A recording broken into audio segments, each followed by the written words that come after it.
சமீபத்தில் Google, Facebook, apple, Gmail, Instagram போன்ற பிரபல இணையதளங்களின் 160 கோடி பயனர் தரவுகள் திருடப்பட்டுள்ளதாக தகவல் வெளியாகி பரபரப்பை ஏற்படுத்தியுள்ளது. இது இணைய வரலாற்றில் மிகப்பெரிய அளவிலான தகவல் திருட்டு என கூறப்படுகிறது. என்ன நடந்தது? சமூக வலைதள கணக்குகளை பாதுகாப்பாக வைத்துக் கொள்ள என்ன வழி? விரிவாக பார்க்கலாம். தொழில்நுட்பம் வளர்ச்சியடைந்து வரும் இந்த காலகட்டத்தில் உலகம் முழுவதும் இணையதள வசதியும் சமூக வலைதள கணக்குகளும் மக்களின் அன்றாட தேவைகளுள் ஒன்றாக மாறிவிட்டது. வெறும் பொழுதுபோக்குக்காக மட்டுமின்றி அத்தியாவசிய பணிகளுக்கும் இந்த சமூக வலைதள கணக்குகள் பயன்படுத்தப்படுகின்றன.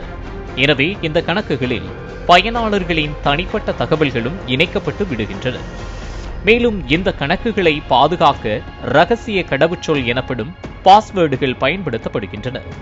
இதன் மூலம் தங்களின் தகவல்கள் பாதுகாப்பாக இருக்கும் என பயனர்கள் நினைத்து வந்தனர். ஆனால் இந்த ரகசிய பாஸ்வேர்டுகள் தற்போது கசிந்து பெருமளவில் தரவு விதிமீறல் நடந்திருப்பது கண்டறியப்பட்டுள்ளது. சைபர் நியூஸ் எனப்படும் ஐரோப்பிய சைபர் ஊடகத்தின் ஆய்வாளர்கள் சமூக வலைதள பக்கங்களின் தரவு விதிமீறல் தொடர்பாக கடந்த ஜனவரி முதல் நடைபெற்ற மிகப்பெரிய விசாரணையில் இது தெரியவந்துள்ளது. இந்த விசாரணையில்தான் உலக அளவில் 160 கோடிக்கும் அதிகமான பாஸ்வேர்டுகள் கசிந்து இருப்பது வெளிச்சத்திற்கு வந்துள்ளது. இது முன் எப்போதும் இல்லாத வகையில் மிகப்பெரிய அளவிலான தரவு விதிமீறலாக அமைந்திருக்கிறது. குறிப்பாக 30 தரவு தளங்களின் தொகுப்பிலிருந்து இவை கழிந்துள்ளன. இதன் மூலம் ஃபேஸ்புக், இன்ஸ்டாகிராம், ஜிமெயில், ஆப்பிள் உள்ளிட்ட எண்ணற்ற முக்கிய தளங்களின் தரவுகள் திருடப்பட்டிருப்பது தெரியவந்துள்ளது. மேலும் திருடப்பட்ட தரவுகளின் பெரும் தொகுப்பை பாதுகாப்பற்ற தரவு தளங்கள் மூலம் சுருக்கமாக அணுக முடிந்துள்ளது. இருப்பினும் இந்த தரவுகளின் உரிமையாளர்களை அடையாளம் காண முடியவில்லை என இணையதள ஆய்வாளர்கள் தெரிவிக்கின்றனர். உலகம் முழுவதும் சுமார் 55 கோடி பேர் இணையதளத்தை பயன்படுத்தும் நிலையில் 160 கோடிக்கும் மேற்பட்ட பாஸ்வேர்டுகள் கசிந்திருக்கிறது. இதன் மூலம் ஒவ்வொருவருக்கும் சொந்தமான ஒன்றுக்கும் மேற்பட்ட கணக்குகளில் இருந்து தரவு விதிமீறல் நடந்திருக்கிறது. இன்ஃபோஸ்டீலர் என்ற மால்வேர் சாதனங்களிலிருந்து யூசர் நேம், பாஸ்வேர்ட் போன்ற தகவல்களை சத்தமின்றி திருடக்கூடியது. இந்த திருடப்பட்ட தரவுகள் அனைத்தும் சமீபத்தியவை என்றும் இந்த மால்வேர் மூலம் திருடப்பட்டிருக்க வாய்ப்பு உள்ளது என்றும் கூறப்படுகிறது.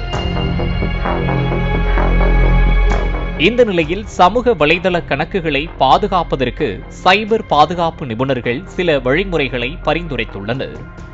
அந்த வகையில் உடனடியாக அனைத்து ஆன்லைன் கணக்குகளையும் மாற்றுவது மற்றும் 2 ஃபேக்டர் ஆத்தென்டிஃபிகேஷன் போன்ற கூடுதல் பாதுகாப்பு முறைகளை பயன்படுத்த அறிவுறுத்தியுள்ளது. மேலும் யூகிக்க முடியாத தனித்துவமான மற்றும் வலுவான பாஸ்வேர்டுகளை பயன்படுத்துமாறும் பயனர்களை அறிவுறுத்தியுள்ளனர். அதேபோல் ஒரே பாஸ்வேர்டை பல தளங்களில் பயன்படுத்தி வந்தவர்கள் விரைவில் மாற்றம் செய்ய வேண்டும் எனவும் கூறப்பட்டுள்ளது. இதை தவிர பயனாளர்கள் தங்கள் சமூக வலைதள கணக்குகளை அவ்வப்போது தொடர்ந்து கண்காணிக்க வேண்டும் எனவும் கூறப்படுகிறது. மேலும் ஹேவ் ஐ பீன் வார்ன்ட் என கேட்டு தங்கள் கணக்குகள் பாதுகாப்பாக உள்ளதா என்பதையும் பயனர்கள் சரிபார்க்க வேண்டும் என்றும் இணைய ஆய்வாளர்கள் கூறியுள்ளனர். உலக அளவில் இதுவரை இல்லாத அளவாக 160 கோடிக்கும் அதிகமான பாஸ்வேர்டுகள் கசிந்திருப்பது மிகப்பெரிய அதிர்வலைகளை ஏற்படுத்தியுள்ளது.